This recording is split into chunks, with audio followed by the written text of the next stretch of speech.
Saúde os irmãos, na graça e na paz do Senhor Jesus. Amém? Amém. Vamos abrir nossas Bíblias em Efésios 5. Efésios capítulo 5, vamos ler do versículo 15 ao versículo 17. O mesmo texto que lemos na semana passada. Efésios capítulo 5, do versículo 15 ao versículo 17.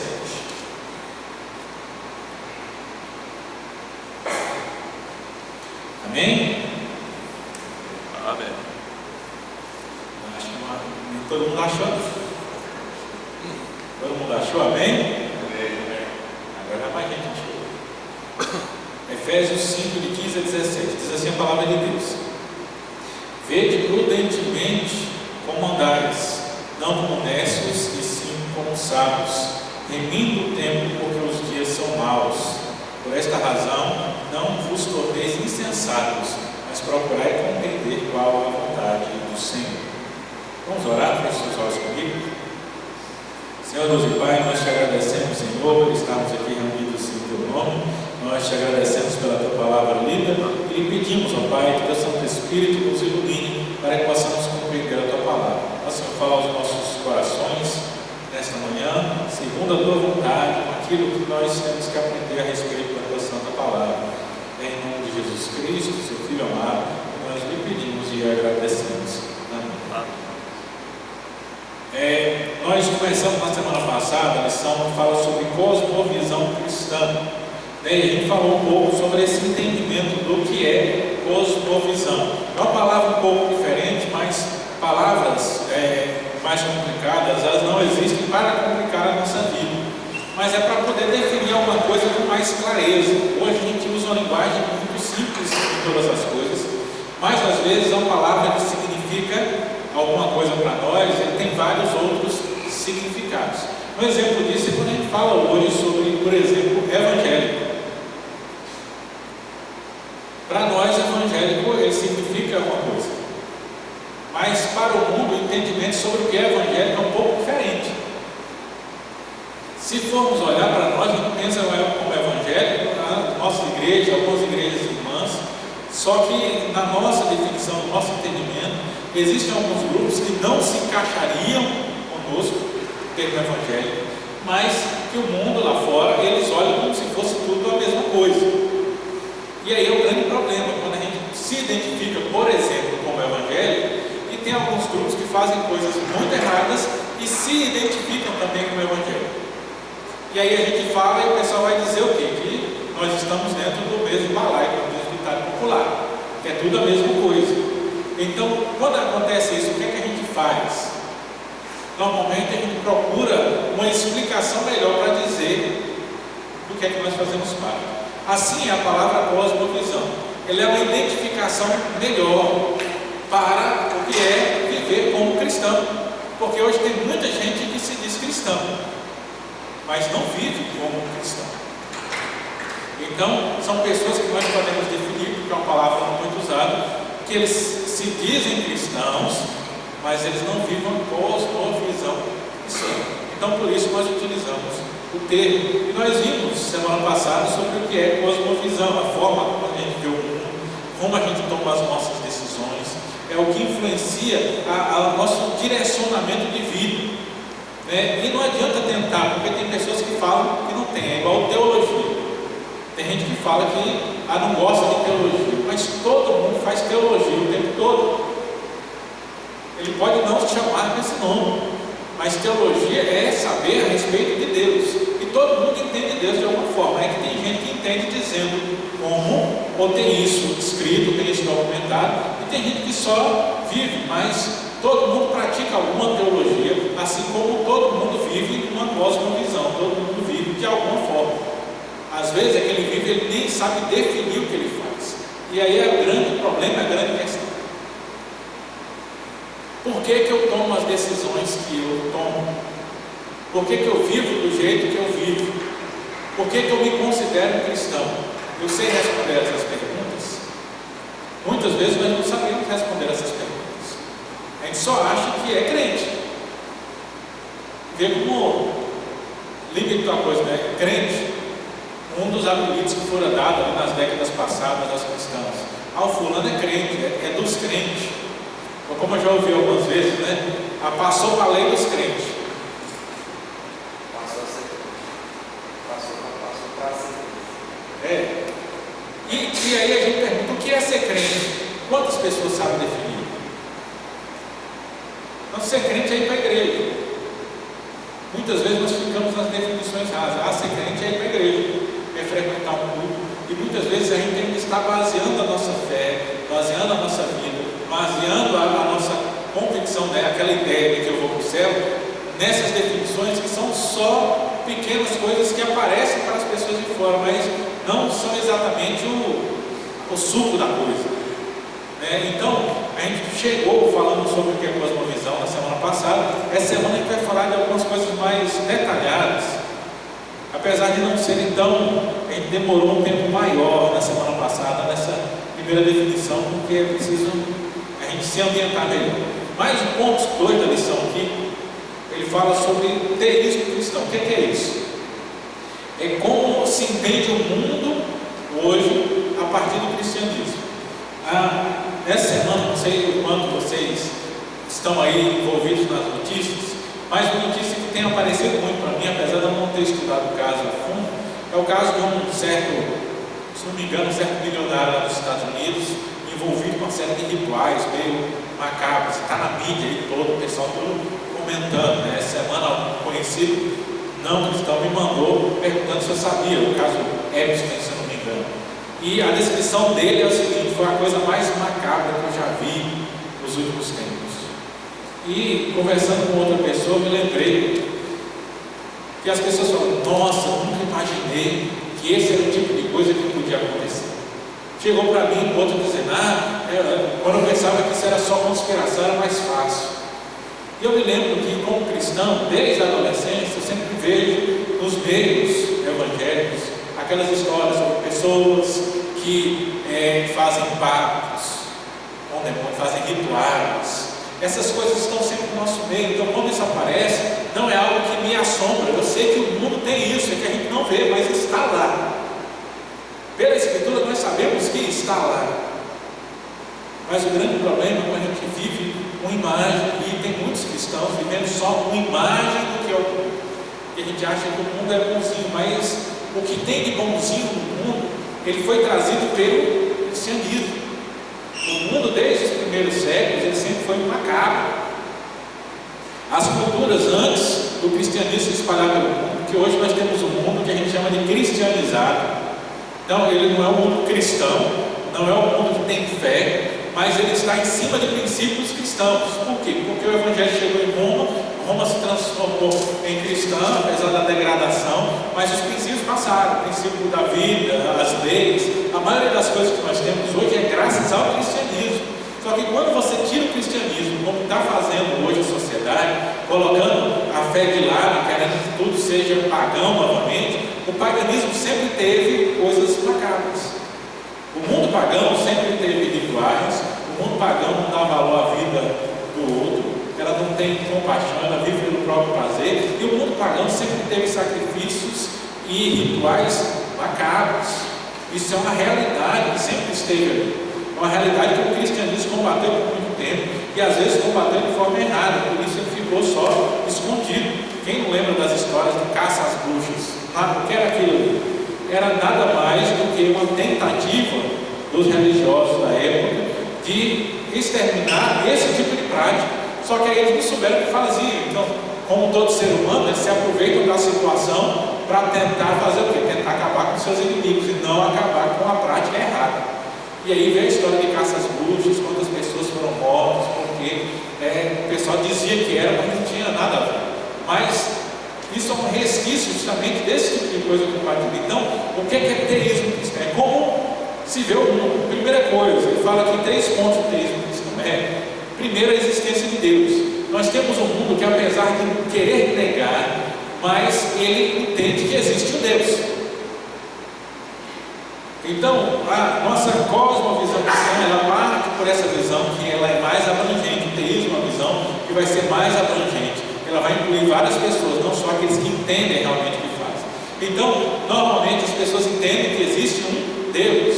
A gente vê no mundo mundo, as pessoas tentando dizer, eu acho que Deus não existe, quando acabou, elas vivem tentando confrontar isso, mas lá no fundo eles acreditam que Deus existe. Se eles não acreditassem que Deus existe, eles não ficavam preocupados com o que nós falamos a respeito de Deus. Você vê as pessoas que mais querem bater na igreja, as pessoas que mais querem negar o cristianismo, que querem dizer que isso é uma invenção para poder oprimir as pessoas, são aqueles que mais querem nos convencer que nós estamos errados. Quando você vê um doido na rua falando coisas sem sentido, de coisas que não existem, você dá importância para o que ele está falando? Você vê um doido e fala, não, que fulano está conversando comigo, você vai procurar quem é a pessoa? Você vai ficar discutindo com o doido, tentando dizer para ele que aquela pessoa que ele está falando não existe? O que é que você faz com o doido? Né? Tem um filósofo que aparece muito na internet, ele fala assim, não bata tambor para doido dançar. Quando o doido vem conversar com você, e aí ele está usando não só para doido, né? Mas no sentido, o doido vem conversar, o que você faz? Ele vai falando, você só faz assim, e deixa ele, e aí quando ele dá um negócio, você se afasta e vai embora. Você não vai ficar tentando discutir, não, mas isso não existe. Quanto mais você dizer que não existe para o doido, mais ele vai querer discutir com você. Então a gente deixa e vai para lá. Mas as pessoas, elas querem dizer que Deus não existe, mas fica discutindo com a gente. Por que eles discutem? Não é porque não acreditam. É que ele tem tanta insegurança naquela ideia dele que Deus não existe, ele diz que Deus não existe, mas ele não acredita naquilo realmente. Tanto ele não acredita que ele tem que convencer todo mundo, porque se todo mundo não concordar com ele, ele fica na dúvida se ele realmente acredita ou se ele não acredita. Então essas pessoas gostam de quê? Eles gostam de bater louco. Mas o mundo está baseado nessa existência de Deus. O primeiro pressuposto, o primeiro entendimento desse entendimento cristão, esse cristianismo está permeado no mundo, é que existe um Deus, um ser pessoal, transcendente, uma pessoa, a pessoa de Deus. Muitas pessoas tentam negar isso, falando de uma força invisível. Outros tentam dizer que não existe, tudo aconteceu por obra do acaso. Mas o mundo ele é baseado numa ideia que existe um Deus. Os próprios filósofos falam sobre isso. Se Deus não existe, então tudo é permitido. Por que nós nos podamos fazer algumas coisas? Porque o próprio mundo, as próprias pessoas que vivem no mundo, que querem negar a Deus, mas eles têm algumas ideias do que pode e de que não pode fazer. Tudo isso ele tenta negar, mas é baseado na ideia que há alguém que está olhando, há alguém que vai cobrar, há algo em cima disso. E esse algo é a ideia que existe um Deus. Então a primeira coisa, existe um Deus. E se existe um Deus, nós devemos a alguém uma explicação. Se existe um Deus, nós vamos prestar conta de alguma coisa. Se existe um Deus, nós precisamos nos preocupar se o que nós estamos fazendo é certo ou é errado. Então, a base de uma visão cristã de mundo e como viver como cristão, ele começa por aí. E para nós que somos cristãos realmente, estamos aqui buscando entender as coisas de Deus, nós precisamos entender que isso tem que ser muito mais forte. Não só existe um Deus, ele tem que saber que ele é pessoal, que ele é transcendente, ele criou todas as coisas, que ele existe e que ele vai estar lá no último dia para nos esperar. E baseado em como nós atendemos ao seu chamado, nós vamos para a eternidade ou vamos para a morte eterna. Essa ideia básica aqui é o alicerce de todo o nosso entendimento de viver como cristão, é justamente entender que esse ser, esse Criador de todas as coisas, é quem está sobre nós. Agora a grande questão é, nós temos vivido baseado nessa existência desse Deus transcendente, especial, todo-poderoso, que guia todas as coisas, que comanda todas as coisas, e que se alegra com o certo, que se entristece com o errado. A gente diz muitas vezes, mas o grande problema aqui, após uma visão errada, é que a gente acredita que existe um Deus, mas é como se ele fosse um Deus que ficasse lá no canto. Criou o mundo e está lá longe, como aquela ideia dos deuses que aparecem nos filmes, que fica só olhando. Não vou mexer nisso aqui, deixa ele se virar. E essa ideia é o que atrapalha a gente viver como cristão. Porque começa que a gente não glorifica esse Deus como ele deve ser glorificado. A nossa vida não é baseada em adorar e responder esse Deus como ele deve ser adorado e respondido. Nós vivemos como se Deus existisse, mas basta eu de vez em quando dar uma conversada com Ele, de vez em quando ler a sua palavra e está tudo bem, Ele vai ficar feliz comigo. E não é essa a ideia de uma vida cristã plena, de uma cosmovisão cristã. A ideia é que se existe um Deus que está sobre todas as coisas, que governa todas as coisas, eu preciso viver baseado nisso. Então, quem é em primeiro lugar aquele a quem eu tenho que prestar contas? É Deus. Mas nós nos preocupamos muito mais com a opinião das pessoas do que aquilo que a palavra nos mostra que é a vontade de Deus. A gente se preocupa muito mais com o que as pessoas vão achar do jeito que a gente está vivendo, do que como a gente deveria preocupar com o que Deus está achando do jeito que eu estou vivendo. Então a existência de Deus é base. Segundo, a revelação de Deus. E aqui ele já vai mais para o entendimento do cristão praticante mesmo, aquele que vive a palavra de Deus. Porque as pessoas elas acreditam em Deus, mas muitas não acreditam na Bíblia. E quando acreditam na Bíblia, eles não acreditam na Bíblia toda. Eles acreditam só em algumas partes, as que ele acha legal. Já viu aquele negócio que a pessoa vai lendo e fala, não, essa parte aqui eu não gosto, não, vou pular essa. O entendimento da revelação de Deus é entender que Deus se revelou. Se existe um Deus, como é que eu conheço esse Deus? Através da revelação. Os salmos, eles vão nos dizer que os céus proclamam a glória de Deus e o firmamento anuncia as obras das suas mãos. A gente cantou o hino 27 aqui no começo. Eu gosto muito do hino 27. Eu me lembro que quando era adolescente, nas cidades da Bom Jesus da Lapa, ela fez um concurso que era para escolher o hino da cidade. Acabaram de escolher um hino lá que fala de bombeiro e tal, uma Maria Grande acabou ganhando o negócio. Mas eu me lembro que um dos irmãos da igreja, ele pegou e fez uma letra diferente para esse hino 27 e escreveu ele no concurso. Como é de esperar, o mundo não gosta das coisas de Deus, então ele não foi escolhido. Mas ele fala algo maravilhoso. O hino tem uma letra, eu gosto muito disso. Ele diz: as grutas e as rochas imensas do mundo, e o seu grande esplendor, entoa em coro vivente um hino ao teu nome sempre. Ele pegou justamente essa parte, Bom Jesus da Lapa, tem um morro de Pedra de Arenito, que é onde tem lá a igreja católica da Pedra, e é o pessoal para a Romaria. E é o ponto central ali, vamos dizer, o cartão postal da cidade é aquela gruta. Então eu achou que ia ficar bonito, né? Acho que o pessoal ia gostar, as grutas e as rochas imensas, o pessoal ia lembrar de lá. Mas até mesmo naquilo que o homem distorce para a adoração errada, a gente olha lá que são salões lá onde a adoração, as imagens lá, a gente vê o esplendor da grandiosidade de Deus. Porque você entra lá, são salões na caverna assim, onde fizeram os templos lá, tem salões que cabem nesse templo nosso todinho dentro. E aí você olha para cima, é só a pedra, esculpido pela própria natureza. E aí a gente pode ver a grandiosidade da criação de Deus. E o salmista vai nos dizer que os céus proclamam a glória de Deus e o firmamento anuncia as obras das suas mãos. Na criação ele já mostra que existe um Deus, mas ele não diz como é esse Deus e nem fala como nós podemos adorar esse Deus. Essas coisas são faladas na Bíblia, na Escritura Sagrada. Então, para conhecer a Deus, a gente vai conhecer a Deus através daquilo que Deus mostrou para a gente.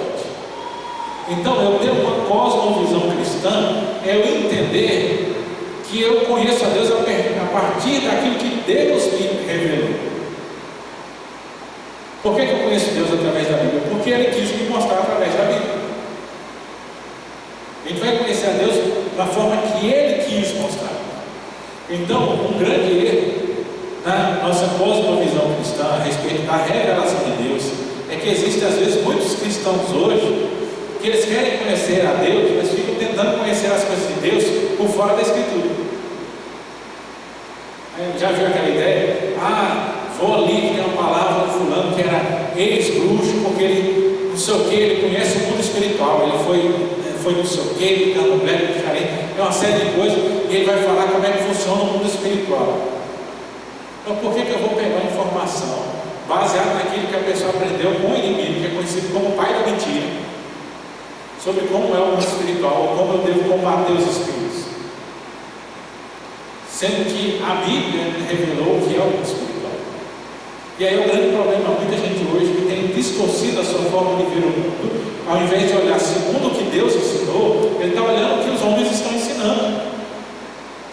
Tem gente aprendendo falando sobre anjos. Onde é que as pessoas tirou história sobre anjos? É a cabala, não sei o que judaico. Está na Bíblia? Não está. Se não está na Bíblia é porque Deus não se preocupou com isso para a gente. A Bíblia ela tem um negócio, ela vai nos falar tudo aquilo que nós precisamos saber a respeito de Deus e como agradar a Deus, mas também ela tem algo muito importante. Ela não diz aquilo que nós não precisamos saber. Isso é base do nosso entendimento quando nós estudamos a palavra de Deus. No seminário a gente chama a matéria de exegese e homilética. 2 nomes difíceis. Quer dizer que se Deus colocou na Bíblia é porque a gente precisa saber. Se Ele não colocou na Bíblia é porque a gente não precisa saber. Mas eu quero saber mais. Beleza, mas você já sabe o que está na Bíblia. Tinha um grande pregador e teólogo inglês, capelão lá na capela de Westminster, na Inglaterra. Westminster é a catedral lá onde ficam os reis, né? Quando você vê esse casamento do rei, coroação do rei, tudo nessa catedral de Westminster, lá na Inglaterra. Ele era capelão dessa catedral. E ele escreveu um livro sobre a carta de Paulo aos Romanos. Já viu Romanos, né, no Novo Testamento? Você pegar Isaías é muito maior que Romanos. Romanos não é uma carta pequena, mas não é tão grande assim também. E ele escreveu um livro, um comentário, falando sobre a carta aos Romanos. Eu tenho um dele. O livro é dessa grossura assim. Um grande teólogo renomado, um homem muito capacitado. Ele passou mais de 15 anos estudando só a carta aos Romanos. E ele escreve, quando ele escreve no livro, ele fala que ele conseguiu aquilo, mas tinha muito mais coisa. Então, o que nós temos na Escritura como fonte de entendimento, ele é uma fonte que para a nossa vida humana, ela é praticamente inesgotável. Não existe um ser humano na face da terra que pega a Bíblia de Gênesis ao Apocalipse e diga que estudou tudo e já sabe tudo e não precisa saber mais nada. Sempre tem algo mais. E aí que está o grande problema. A gente não consegue nem aprofundar. Eu não estou falando de saber tudo. Mas muitas vezes a pessoa não conseguiu nem arranhar a superfície direito do conhecimento da Bíblia e já está procurando entendimento fora. Faz como o sujeito, uma vez que eu confrontei, ele chegava, sabe que gente quando vai conversar com o pastor, geralmente a gente tem que tomar cuidado, porque o sujeito ele não vai mostrar quem é, geralmente ele cria uma figura, porque quando ele está conversando com o pastor, ele não vai falar de qualquer jeito. E o sujeito falando, Bíblia e tal, não, é porque eu já li a Bíblia toda 7 vezes. E tal, aquele negócio todo. Beleza, eu estou ali, já sei como é que vai essas coisas. E na época lá na cidade, já não fazia bolo, de aniversário, casamento e tal, da pessoa vinha. Aí veio ele com a mulher dele para poder encomendar um bolo para o aniversário, festa que ele quer fazer, acho que para a filha dele. Ele estava lá e de repente eles procurando isso e aquilo, e eles chegaram e perguntaram: não pastor, qual é a senha do Wi-Fi? Eu tenho um negócio aqui, a senha do meu Wi-Fi, geralmente ele é alguma coisa bíblica, né? Porque quando os jovens da mocidade iam lá em casa perguntavam a senha, eu jogava a pergunta. Ao invés de dar a senha, eu dizia para eles: não, que nessa época era assim, qual é a senha? Eu dizia: não, a senha é o nome dos 2 filhos de Jacó, o mais velho e o mais novo. Tudo junto, é só colocar, está tudo certo. Eu lembro quando eu falei isso, a mulher dele olhou para a cara dele e deu uma risada. Estava aquela risada e disse: ele não sabe. Não fui eu que falei nada. Foi ela que falou, ela que entregou ele. Mas o sujeito disse que tinha lido a Bíblia 7 vezes. E assim, às vezes a gente está assim, a gente tem toda essa ideia, mas a gente não se aprofunda. E muitas vezes a gente vai e não tem profundidade nenhuma. A gente ainda está só por cima e a gente fica procurando coisa que está fora da Bíblia, não precisa. Revelação de Deus, a ideia que eu como cristão tenho que ter, que o que Deus quer me mostrar a respeito da vida, da saúde, de tudo, e a respeito do próprio Deus e como agradar o próprio Deus, está na Escritura que Ele deixou para nós. Então eu tenho que procurar tudo lá. Isso não impede que eu possa conhecer outras coisas. Aqui ele fala que essa iniciativa divina de se revelar é chamada de revelação. Tudo que a gente precisa saber, como o que podemos ver, como podemos viver, o que devemos fazer, como devemos criar nossos filhos, como devemos fazer os nossos negócios, como nós devemos tratar o dinheiro, como nós devemos relacionar com tudo e com todos, a gente vai encontrar na Bíblia. É só a gente estudar a Bíblia, ela vai ter dizendo, não, você tem que fazer isso. Meu avô contava uma vez que ele, como presbítero, lá no interior, lá na Bahia, tinha um sujeito que ele tinha se convertido, ele tinha uns 2 anos mais ou menos que ele era crente, mas ele ainda fumava. E aí ele, como presbítero, teve que ir lá conversar com o sujeito. Se eu não me engano, era irmão Gasol que ele chamava, eles são uns nomes assim interessantes. E aí ele chegou lá e falou, meu irmão, tem 2 anos, você é crente e tal, esse negócio a gente sabe que é difícil, mas você precisa fazer um esforço para deixar essas coisas de lado e tal. Ele fala, eu só vou parar de fumar no dia que você me mostrar na Bíblia que eu não devo fumar. Aí ele disse que ficou bravo, disse, não, eu não vou ter lá na Bíblia, não dá para pegar um versículo e dizer, aqui está escrito, irmão Gasol, você tem que parar de fumar. Não tem isso escrito.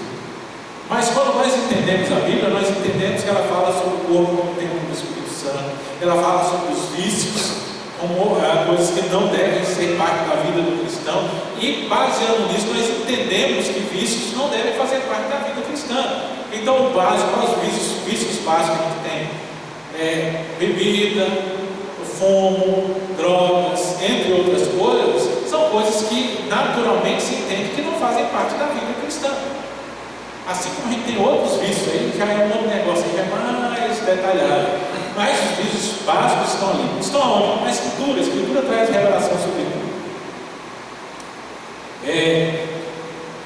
A resposta para isso é que a fonte de nosso conhecimento está no Deus que existe e se revela. James Sire declara que o ponto mais importante para nós é que o teísmo declara que Deus pode e tem claramente se comunicado conosco. Então eu tenho que entender que Deus se revela e a revelação é suficiente. Isso é base do conhecimento. Letra C, a inspiração, inerrância e autoridade da revelação especial de Deus. Quer dizer, a Bíblia ela é inspirada por Deus e ela não tem erros, né? Quando a gente faz o seminário, tem uma matéria, aquele professor começa falando sobre os erros da Bíblia. Por quê? Para a gente entender. Porque tem muita gente que vem levantando isso. A Bíblia é cheia de erros. Talvez você tenha visto alguém falar isso. É a primeira fala de alguém que tem um raso conhecimento a respeito das coisas. Porque, por exemplo, a pessoa vai pegar lá e dizer, olha lá, Jefté, ou Josué orou para Deus parar o sol. E hoje a gente já sabe que não é o sol que movimenta, é a terra que gira. Então ele tinha que ter orado para poder parar a terra. Então a Bíblia está errada. Só que o pessoal não entende o seguinte: a Bíblia ela fala sobre a percepção das coisas, ela não tem a obrigação de ser cientificamente precisa. Ela vai falar sobre Josué naquele tempo, o que é que andava? Era a terra ou era o sol? Na visão de Josué, o que andava era o sol. Ele não tinha o entendimento que a gente tem hoje, que a terra que gira, essas coisas. Então, a linguagem vai falar a respeito do que ele via. Não é para ser preciso. E é interessante que essas mesmas pessoas, elas não olham precisão em coisas que têm precisão. Como, por exemplo, quando o pessoal vai discutir que era impossível Noé ter colocado um animal de cada espécie na arca, nem a cabelo. Só que eles não entendem que quando você vai lá para Gênesis e vai falar da história de Noé, que fala de um animal de cada espécie, ele não está falando a mesma espécie que a gente fala hoje. A linguagem hebraica é muito mais específica do que a nossa tradução diz. Então lá, espécie, ele fala de tipo. É mais ou menos assim. Ele não disse que ia colocar um casal de cachorro de cabra raça. Então a gente tem que colocar um casal de shih tzu, um casal de pastor alemão, um casal de doberman, um casal de isso, um casal... Não. A linguagem ela é mais específica do que isso. Ela fala de um animal que ele representa todas essas variações. E cientificamente a gente já tem experimentos que mostram sobre isso, que mostram que tem alguns animais que eles têm essa característica específica. Tem um estudo específico que fala sobre uma raça de cavalo, se não me engano, da Nova Zelândia, que ele tem mais cromossomos que todos os outros do mundo. Então, especificamente, como é que fala? Geneticamente falando, é uma raça que tem origem para evoluir em todas as outras, se adaptar e se transformar em todas as outras. depender do lugar onde foi criado e da condição que foi colocada. Então, quando ele falou que colocou um casal de cada espécie, não foi um cavalo de cada raça, mas foi um casal de cavalos que poderia depois acabar se, como é que ele fala, se transformando e virando todas as raças. Então, Gênesis é específico nisso, mas aí ninguém repara. Por isso que a gente fala, a Bíblia ela não tem erros, ela tem algumas observações com visões diferentes. Por isso que para a gente entender a palavra, a gente precisa entender para quem ela foi escrita. Então eu não vou ler o que Moisés escreveu baseado no que eu conheço hoje. Eu tenho que pegar o que eu conheço hoje e ver como as pessoas entenderam na época para entender sobre o que ele está falando. Então é um exame um pouco mais detalhado. E essa inspiração e inerrância é importante, porque se eu não tenho fé na Bíblia, como é que eu vou ter fé no Deus que se revela através da Bíblia? Então, o mundo ele acredita na Bíblia, mas a gente como cristão precisa acreditar mais ainda em como ela tem perfeição e da parte de Deus tem a exatidão que nós precisamos para conhecer. Então, esse tripé é básico para nós entendermos sobre como que o mundo está. Deus existe, Deus se revela e se revela através da palavra, e para nós essa revelação ela é extremamente infalível. Então, infalível porque aquilo que Deus prometeu, Deus cumprirá. Aquilo que Deus disse que ia acontecer, vai acontecer. E aquilo que Deus disse que agrada, e aquilo que Ele disse que desagrada, vai desagradar. E nós precisamos estar conscientes dessas coisas. Mas aí onde nós vamos nos aprofundar é justamente o último ponto aqui da lição, né? Que eles chamam de tripé da cosmovisão bíblica. Uma visão de mundo genuinamente bíblica, comprometida com essas pressuposições, analisa e interpreta o mundo através de 3 categorias bem definidas. Isso aqui eu acho que eu já falei com os irmãos anteriormente. Nós interpretamos o mundo através de 3 passos simples. A gente chama de criação, queda e redenção. E aí, como é que eu posso ter uma cosmovisão bíblica? Como é que eu posso viver como cristão assim, realmente? E dizer que eu estou andando como cristão? Eu tenho que olhar as coisas baseadas em criação, queda e redenção. O que é que a gente vai entender? Primeiro, criação é um compromisso firmado em buscar a explicação da Escritura a respeito das origens de todas as coisas. Então, criação de tudo que a gente vê é por que as coisas são como são. Deus quis assim, Deus quis com qual propósito.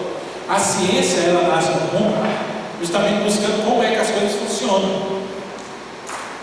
E não é aquela ideia que o pessoal acha que a ciência é você pensar em como as coisas surgiram do nada. Não é do nada. Quem começou a pesquisar essas coisas foi baseado em como é que Deus criou essas coisas. Então o sujeito, quando foi descobrir que o Sol rodava, que era a Terra que rodava, não o Sol, aquilo ali ele estava procurando o quê? Ele queria descobrir como é que Deus criou o universo, como é que as coisas funcionam, porque tudo funciona com perfeição. A gente tem um negócio da ciência que é assim: a vida do nosso planeta, ele é uma série de um monte de pequenos detalhes que, se um tivesse um pouquinho diferente, já não existia mais. Você vê o pessoal brigando aí, falando sobre aquecimento global, essas coisas todas aí, né? A grande questão é que, se a temperatura no oceano ele for 1 grau a mais, ele já altera um monte de coisa no planeta. Isso não é no oceano todo, é só uma coisa.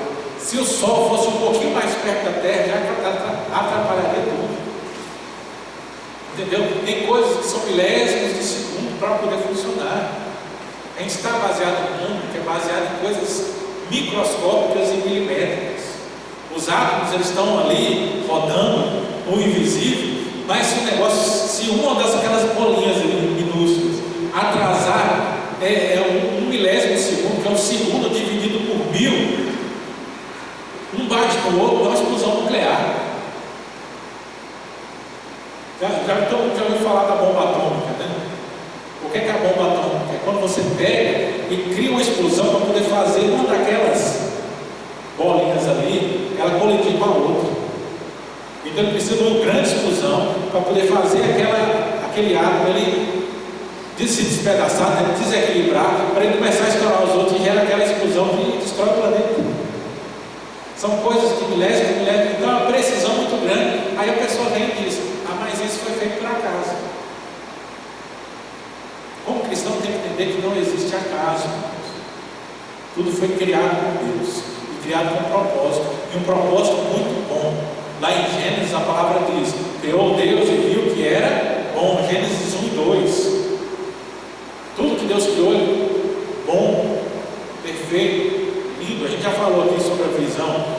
O que é bonito, o que é belo? É aquilo que foi criado por Deus. A criação ela é bela em si mesmo. A gente cria as coisas, a gente cria prédios, a gente faz coisas que são bonitas, mas o que a gente acha bonito hoje não é bonito amanhã. Diga-se aí, quem já tem um pouco mais de experiência, né? Você pega suas fotos lá de 20 anos atrás e veja o que é que você usava como roupa e como cortava o cabelo nessa época. E aí vai olhar, está bonito hoje? A maioria das vezes não está. Na época era a maior moda. Mas hoje em dia a gente olha assim: não sei como é que eu tenho coragem. Eu tive coragem de usar aquilo, né? E brinco com o pessoal, né? Nos anos 90, especialmente os cabelos dos anos 90 era terrível. Então, mas aquilo que o mesmo animal que era bonito lá naquela época é belo hoje. A mesma cachoeira que o pessoal achava bonita lá nos anos 30 acha bonita hoje. Então a natureza ela naturalmente. Por quê? Porque foi criado por Deus. Então Deus criou tudo perfeito. A grande questão é: continuou tudo perfeito? Que aí vem o negócio. O pessoal quer dizer que Deus não existe, porque diz: ah, mas o mundo está em problema, tem aquecimento, tem El Niño, tem furacões, tem isso, tem aquilo. O desequilíbrio, e esse também é uma coisa muito interessante. Deus criou tudo bom e perfeito, mas vem um negócio chamado queda. Sabe lá quando Adão foi lá e foi comer o fruto que disse que não era para comer? Daquela briga danada. Então, por que as coisas estão como estão? Porque Deus criou errado? Não, é por causa do pecado. E aí vem a grande questão. Lá no caso do tal do ego que eu falei no começo. Quando a gente entende que existe a queda, que o mundo jaz no maligno, o pecado toma conta do mundo, essas coisas elas passam a não nos assustar tanto assim. A gente vai ficar indignado, nosso coração fica apertado, mas nós sabemos que o mundo é assim. Por quê? Porque o mundo está no pecado. Você tem uma visão cristã do mundo, você tem que entender que o mundo ele vive no pecado. Então não existe cultura, quando a gente fala sobre isso, cultura que é neutra. Não existe nada, isso aqui não tem problema não, é só cultural. Tudo aquilo que é cultural, naturalmente ele é contrário à palavra de Deus. Então a gente precisa entender que o mundo está caído. O mundo hoje não está mais igual como saiu das mãos de Deus. A criação que Deus fez lá no Éden não está do mesmo jeito, porque lá em Gênesis 3 a gente vai procurar, quando ele fala sobre o castigo, ele diz: a terra produzirá carnes e abrolhos, espinhos, ervas daninhas, né? Você vai plantar e vai ter que suar para poder tirar dela sustento. Antes o que é que aconteceu? Não, toda semente, toda fruta será para mantimento. Você acha que no tempo de Adão ele precisava plantar alguma coisa para poder colher? Nós encontramos resquícios disso. Eu lembro que meu pai contava, meu pai nasceu na região da Chapada Diamantina, que muitos lugares ali, na época dele, hoje em dia já está mais difícil o negócio, mas em alguns lugares ele encontrava coisas que a gente considera como plantação, que as pessoas colhiam nativo, no chão. Então, no tempo de Adão as coisas nasciam, então Adão não precisava plantar trigo para poder colher. Ele ia lá e colhia. Ele não precisava plantar uma fruta para poder colher. Ele ia lá e colhia. As coisas elas estavam mal oferecidas, naturalmente.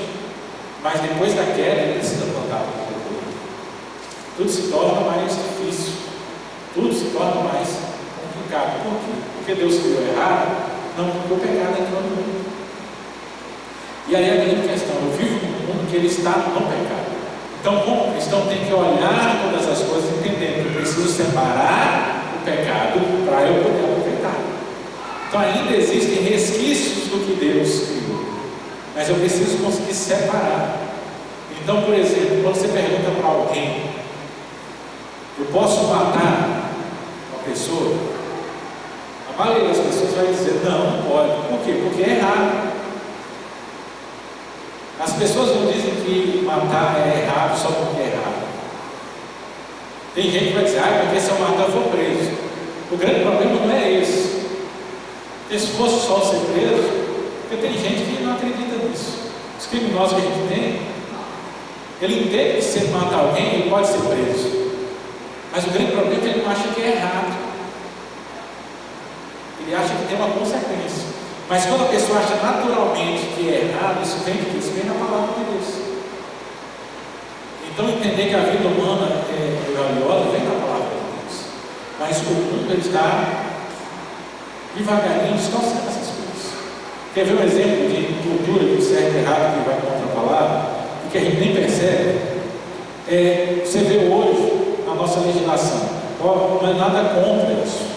Mas a gente, se não me engano, recentemente, uma semana, duas, teve uma promoção nacional sobre um caso de jovens que mataram um cachorro lá na pancada. Né?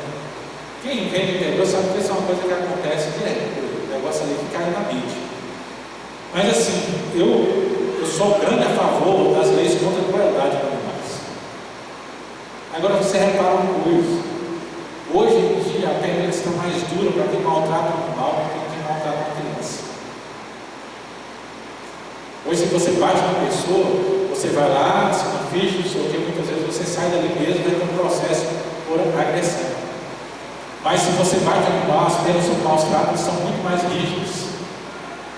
E parece algo bom, o pessoal está aí, não, é que aquele pessoal lá, o pessoal da internet sempre fala, o pessoal da Luísa Mel, o pessoal dos animais, e aquele negócio todo, está na mídia o tempo todo. Mas o que é que está escondido por trás disso? Está escondido uma sociedade que devagarinho está substituindo o entendimento que nós fomos criados em imagem e semelhança de Deus e nos colocando no mesmo pé de igualdade com todas as criaturas e com todos os seres vivos.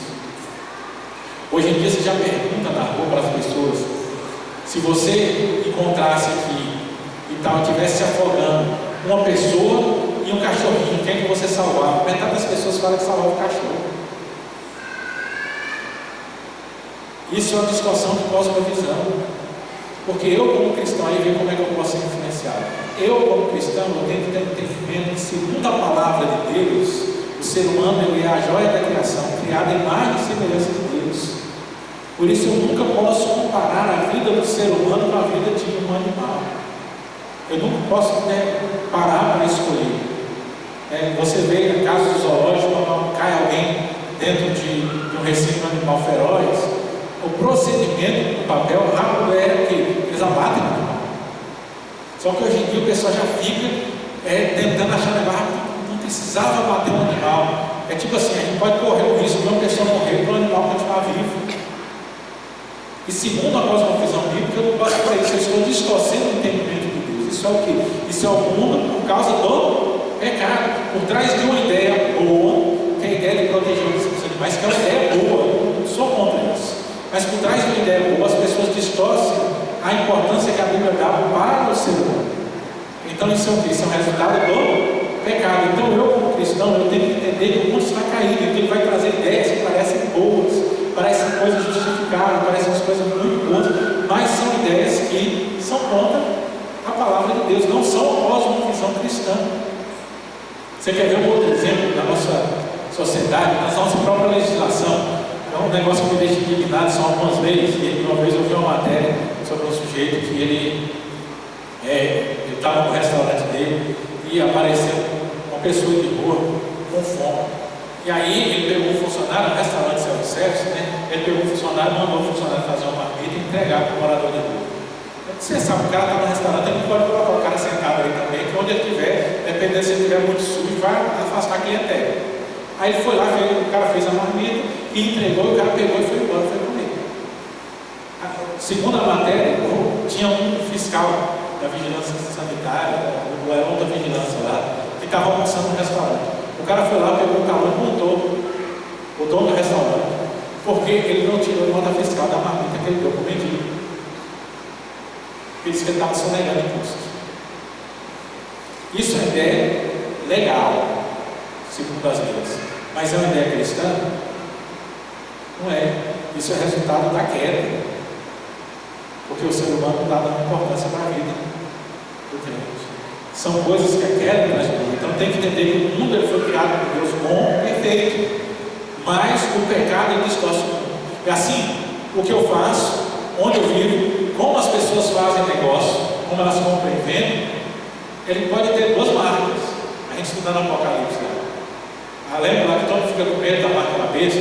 Toda vez que aparece um chip, uma tatuagem, na verdade a marca da besta está desde o primeiro século. O que é a marca da besta?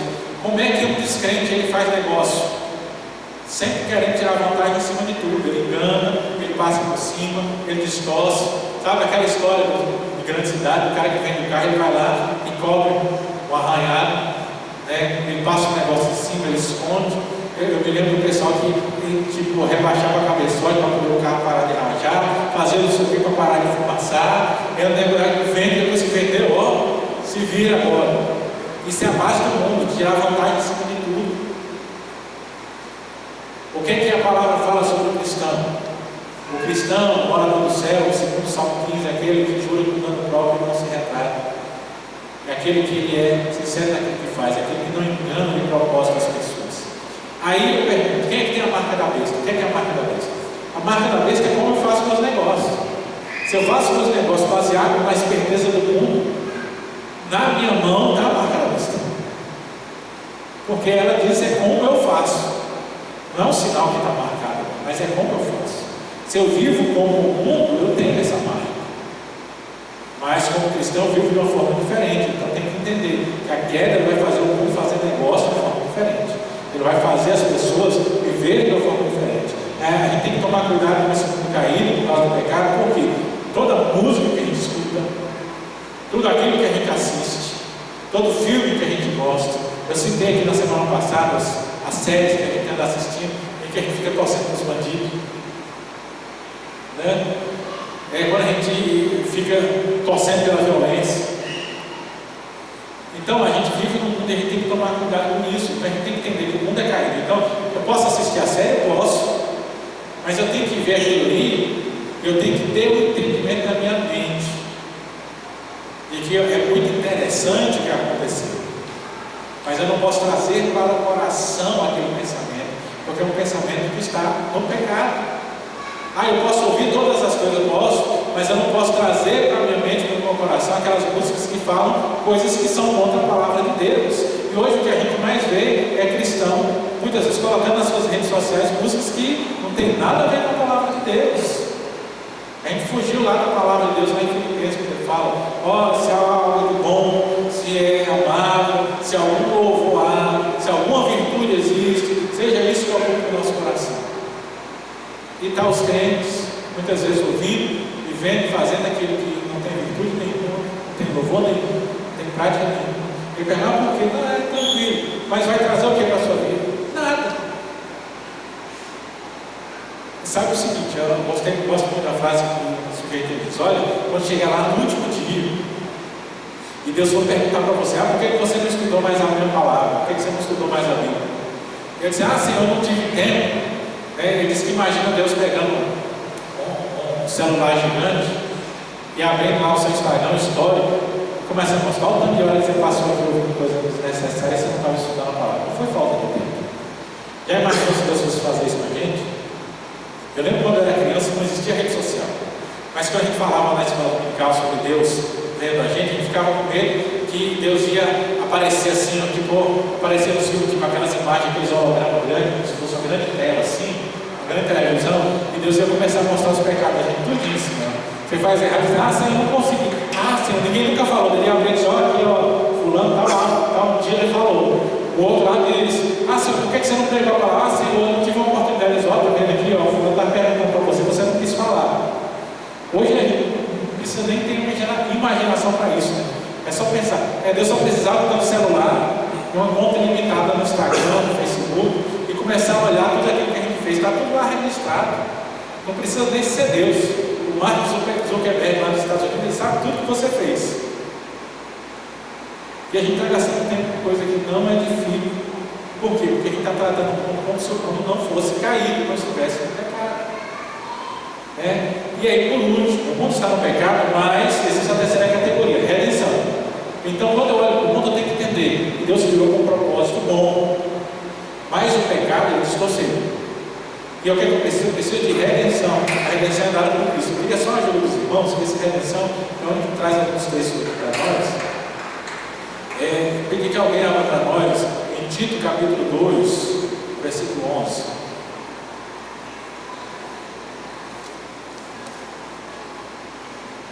Tito 2, de 11 a 14.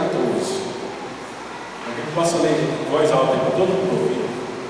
Porquanto a graça de Deus se manifestou salvadora a todos nós, educando-nos para que, renegadas a impiedade e as paixões mundanas, vivamos no presente século, sensata, justa e piedosamente, aguardando a bendita esperança e a manifestação da glória do nosso grande Deus e Salvador Cristo Jesus, o qual a si mesmo se deu por nós, a fim de remir-nos de toda iniquidade e purificar para si mesmo um povo exclusivamente seu, zeloso de boas obras.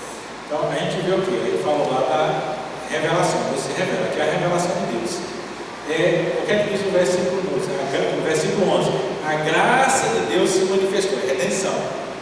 Então o mundo estava perdido no pecado, Deus se manifestou, morreu por nós, para o quê?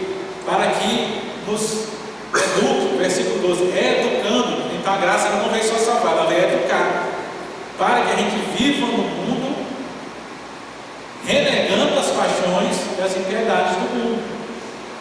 O final do versículo 12 diz: vivamos no presente século, sensata, justa e piedosamente.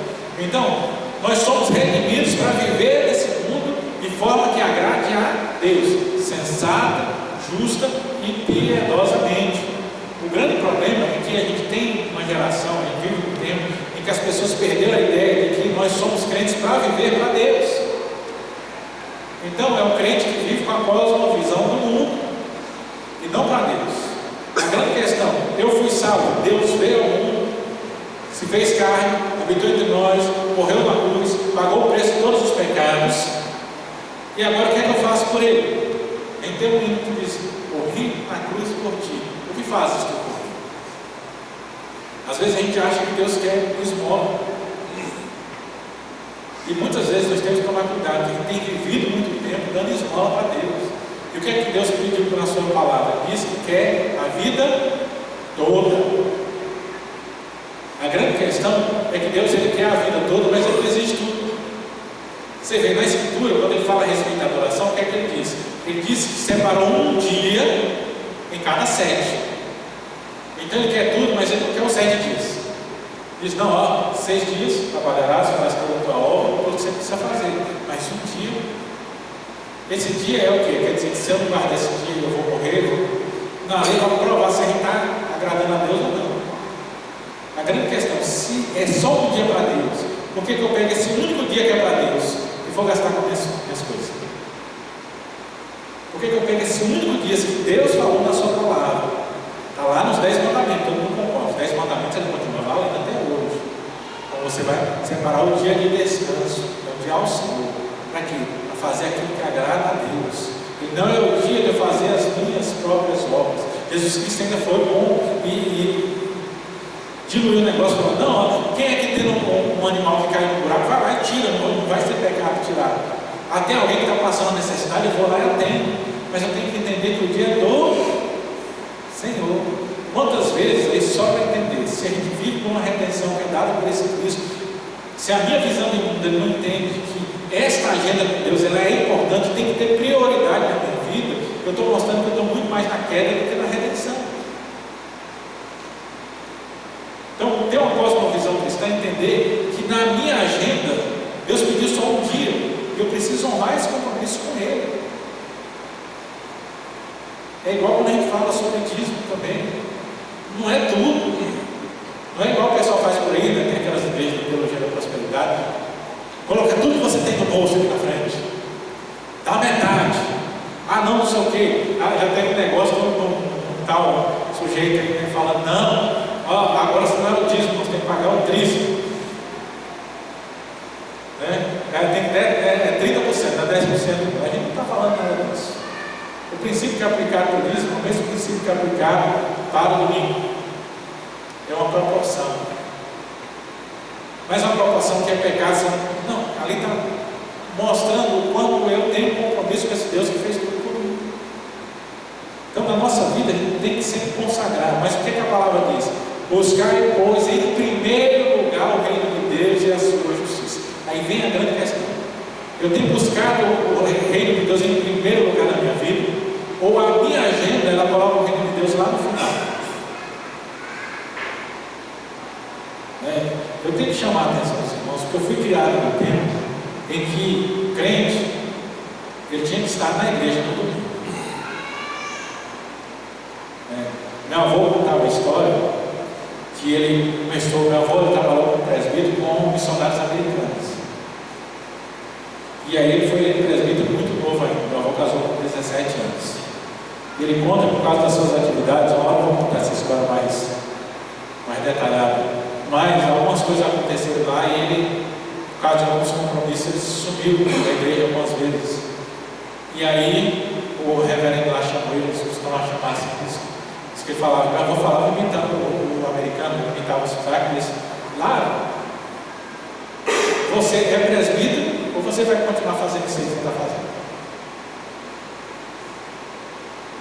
Em 1950, nos documentos da nossa igreja, nosso Supremo Conselho determinava que se um cristão ele fosse dono de um comércio e ele abrisse o comércio dele no domingo, ele era disciplinado.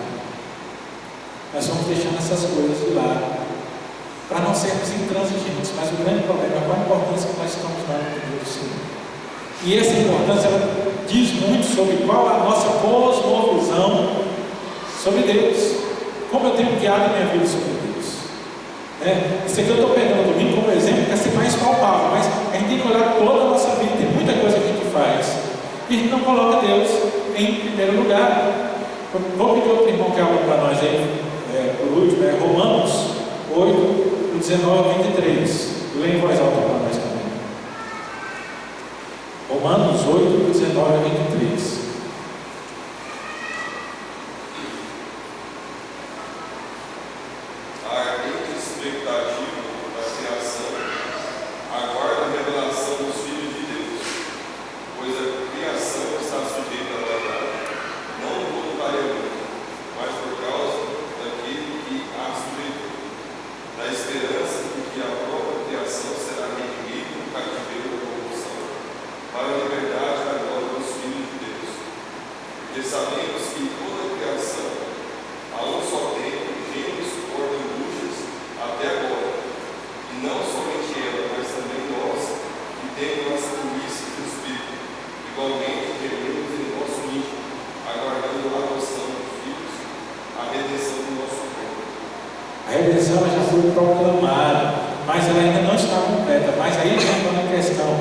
Aquele que vive numa cosmovisão cristã, ele, conforme diz o versículo 23, ele geme por quê? Porque ele vive num mundo que está no pecado, mas ele não quer mais viver no pecado.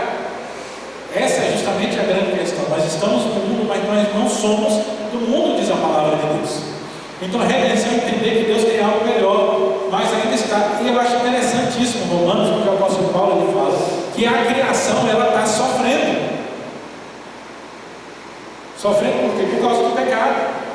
Quando você vê o mundo aí, terremotos, furacões, todas essas coisas que o pessoal fica assim, é por causa da ação do homem. Toda essa ação do homem, ela está envolvida com o pecado. É o pecado que faz tudo isso. A criação, ela tem problema por causa do pecado. Quando o pecado for retirado, vai ser tudo restaurado. Os profetas lá, Isaías e Jeremias, já falam, o leão comerá a palha junto com o boi e tal, aquele negócio, toda a descrição da criação que não tem mais problema. Porque o pecado foi retirado, mas a grande questão é, nós precisamos gemer. Viver uma vida cristã, uma cosmovisão cristã, é gemer nesse mundo, não se alegrar com ele. Então tem que olhar para as coisas desse mundo, tem que pensar naquilo que me é oferecido desse mundo. Nós estamos chegando perto aí do feriado de carnaval, o maior feriado do país, vamos dizer assim. E as pessoas fazem coisas que a gente deveria, como cristão, pensar justamente nesse sentido. Nós estamos gemendo por causa dessas coisas, ou a gente está achando bonito fazer o que faz. A nossa visão cristã tem que estar baseada nisso. Nós estamos, conforme a palavra do apóstolo Paulo diz que nós também gememos angustiados, esperando a vinda do Filho de Deus. A gente tem olhado para as coisas que o mundo faz, a degradação que o mundo apresenta, e tem pensado, volta logo Jesus, mas a gente tem achado bonito, tem andado junto, tem deixado o mundo viver como quer, e depois pensa, não, é assim mesmo, está legal, e tem que ver como tem feito. O grande perigo, uma cosmovisão cristã equivocada, são os crentes que eles vivem achando graça no mundo. O mundo não tem graça. Porque a palavra de Deus ela fala que bem-aventurado é aquele que não anda no caminho dos ímpios, não se detém no caminho dos pecadores, nem se assenta na roda dos escarnecedores. Cosmovisão bíblica é saber sair da roda dos escarnecedores, é não andar no caminho dos ímpios, é não se assentar com os pecadores. E a gente tem que ter esse entendimento. Quantas vezes nós temos falhado na nossa cosmovisão e a gente tem que se sentar na roda dos escarnecedores? Quantas vezes a gente está fazendo parceria com aqueles que desprezam a palavra de Deus? É claro que o apóstolo Paulo ele fala que a gente não tem que se isolar do mundo, porque senão a gente não estaria no mundo, mas eu não tenho que concordar com o mundo. Por isso a grande dificuldade. A gente tem cristãos que o seguinte, a gente quer conforto. O grande problema da visão bíblica hoje, de viver como crente hoje, se chama conforto. Por quê? Porque é mais confortável eu não perturbar o mundo. Porque se eu for viver como cristão, vai ser um pouco desconfortável. Mas a gente se esquece da palavra de Paulo que fala que a tribulação produz perseverança, perseverança, experiência, e a experiência nunca morre, nos conduzindo ao céu. Então, viver como cristão é ser um pouco desconfortável. A gente vai viver um pouco no desconforto. Mas compete a nós viver o desconforto aqui para ter um conforto eterno nos céus. Porque quem vive o conforto aqui tem o tormento nos céus. Já nos contou Jesus na parábola do rico do Lázaro. Não, você teve os seus bens em vida e Lázaro teve os males em vida. Ele fala, agora aqui você está em sofrimento e ele está em descanso. Ali retrata o sofrimento do crente. A gente tem um desconforto aqui para termos descanso na glória. Mas aquele que vive no conforto aqui, desfrutando das coisas do mundo, João exemplifica muito forte no Apocalipse, quando ele fala da queda da grande Babilônia, que num dia só caiu e todo mundo fica desolado e dizendo, oh meu Deus, o que aconteceu? O que aconteceu que Babilônia caiu, vai cair, e todo mundo que anda com ela, que se aproveita, que viveu no meio dela, vai cair junto.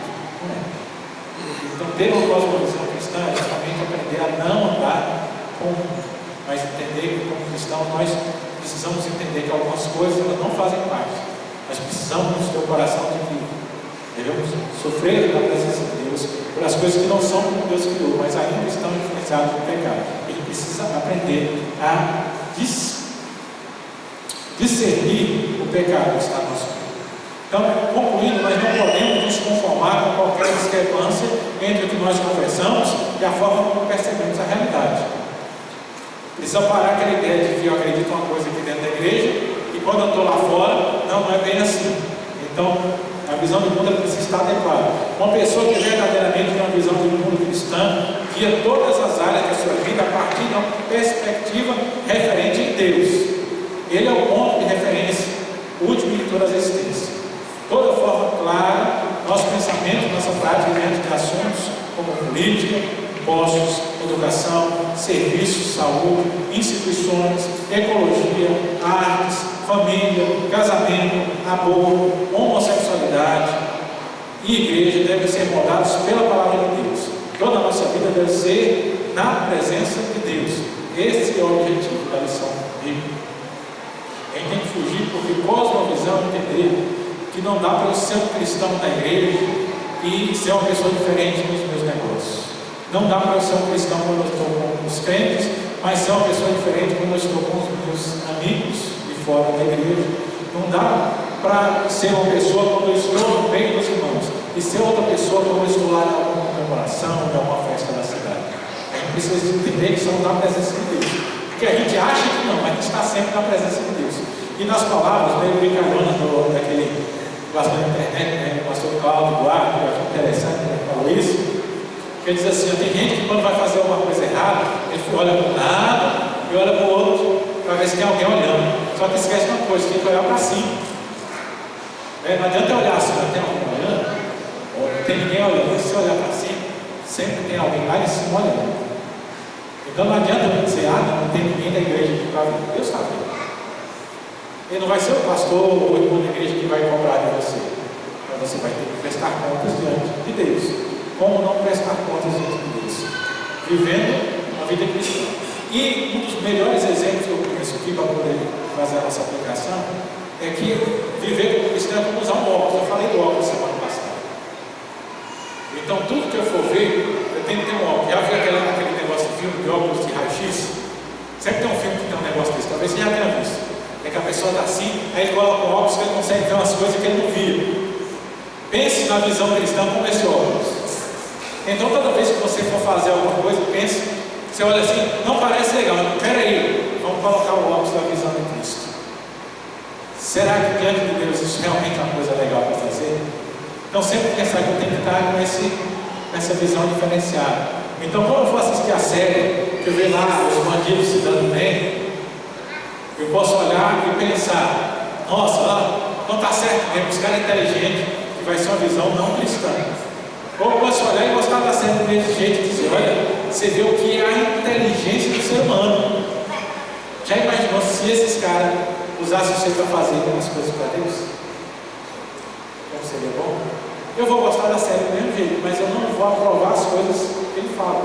Eu vou achar interessante e vou achar muito forte a sabedoria, como eu posso olhar para o mundo e ver as pessoas do mundo fazendo coisa errada e ver. Já imaginou, como dizia minha professora lá no primário, né? Se esses meninos usassem a inteligência que eles têm para poder fazer bola, para estudar, eles não precisavam da bola. E às vezes é assim. A gente precisa olhar para o mundo, eu posso admirar a inteligência que o mundo tem. Por quê? Porque a palavra mesmo diz que os filhos das trevas são mais hábeis no seu próprio tempo que os filhos da luz. Mas eu preciso saber que essa inteligência foi dada por Deus, mas por causa do pecado foi usada para coisa errada. Então eu, como uma pessoa redimida, eu vou admirar a inteligência que Deus deu, mas não vou admirar o uso que Ele fez da inteligência dada por Deus. Isso é olhar com perspectiva cristã. Eu não tenho que parar de ver as coisas, mas eu tenho que olhar as coisas sob uma visão cristã. E é claro que quando eu começo a olhar, tem coisa que a gente faz no dia a dia que a gente começa a olhar com mais detalhe e dizer, mas por que eu estou gastando meu tempo com isso aqui mesmo? Então é só olhar, é só entender, é só treinar a nossa visão, usar o óculos das coisas de Deus para entender as coisas baseadas naquilo que Deus tem para nós. Amém?